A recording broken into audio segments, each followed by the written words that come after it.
مش عارفة ليه جه في بالي ان انا اعملها بالشكل ده، وانا ورزقي على الله، يا اما تطلع حلوة وناكلها واحنا مبسوطين، يا اما برضو هناكلها بس واحنا مجبورين. لكن للأمانة النتيجة فاقت توقعاتي، واوعدك انك لما هتشوفي الوصفة دي هتعمليها في اول يوم في رمضان. يلا بينا نشوف هنعمل ايه. بس يا ريت قبل ما ندخل في الوصفة تعملوا لي لايك وشير كتير وما تحرمونيش من كومنتاتكم الحلوة، ودايما تابعوني علشان يوصلكم كل جديد.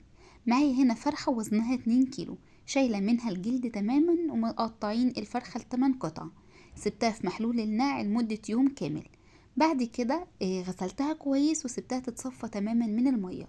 بعد كده باخد كل قطعة وابدأ اعمل فيها فتحات بالشكل ده كده تمام. بعد كده بعد ما خلصنا كل كمية الفراخ، يعني عملت فتحات في كل القطع اللي معايا، يلا بينا على طول نحضر التتبيلة. التتبيلة عبارة عن معلقة صغيرة توم باودر، معلقة صغيرة من البصل البودر، معلقة صغيرة من البهارات الفراخ، ومعلقة صغيرة من الكركم، ومعلقة صغيرة من البابريكا، وبعد كده معلقة صغيرة من الكمون، وربع معلقة صغيرة من الجنزبيل، وربع معلقة صغيرة من بودرة الزعفران. بعد كده معانا فنجان صغير من الزيت. بعد كده هننزل بالملح والفلفل.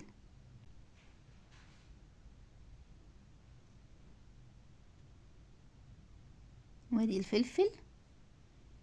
ويلا بقى نبدأ نقلب الكلام ده كله مع بعض لغاية ما ندوب البهارات كويس مع الزيت. وشايفين بقى لون التتبيلة خطيرة، وكمان هتبان اكتر لما ننزل بيها الفراخ. يلا بقى نبدأ نتبل الفراخ كويس من التتبيلة اللي عملناها دي مع بعض. ولازم تتأكدوا ان كل قطعة اتبلت كويس، ولازم برضو ندخل التتبيلة في الفتحات اللي عملناها في كل قطع الفراخ. كده تمام. بعد ما تبلنا كل الفراخ يلا بقى نغطيها ونسيبها ليلة كاملة في التلاجة. لازم تقعد ليلة كاملة في التلاجة، ولو مستعجلة على الأقل 3 أو 4 ساعات.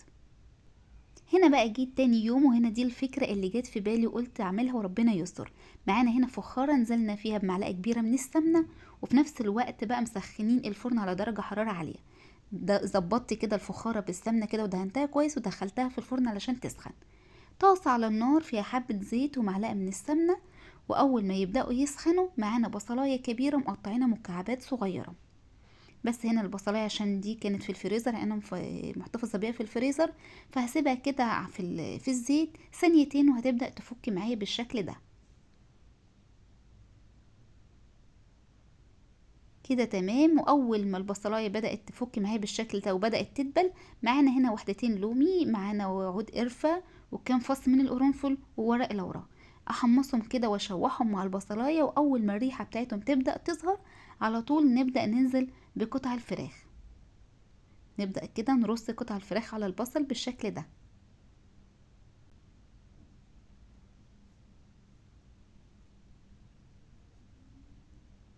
وبعد ما رصينا كل الفراخ بننزل بباقي التتبيلة كده من فوق، ونسيب بقى الفراخ هنا لغاية ما تبدأ تاخد معايا لون.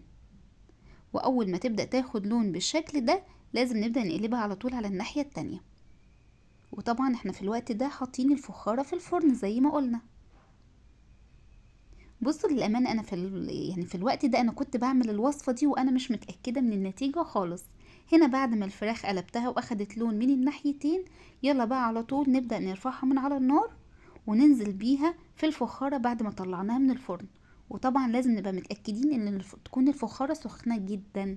ننزل بالفراخ بالشكل ده. وبعد ما حطينا كل كمية الفراخ في الفخارة، يلا بقى نرجع تاني بالطاسة على النار ونشوف هنعمل ايه.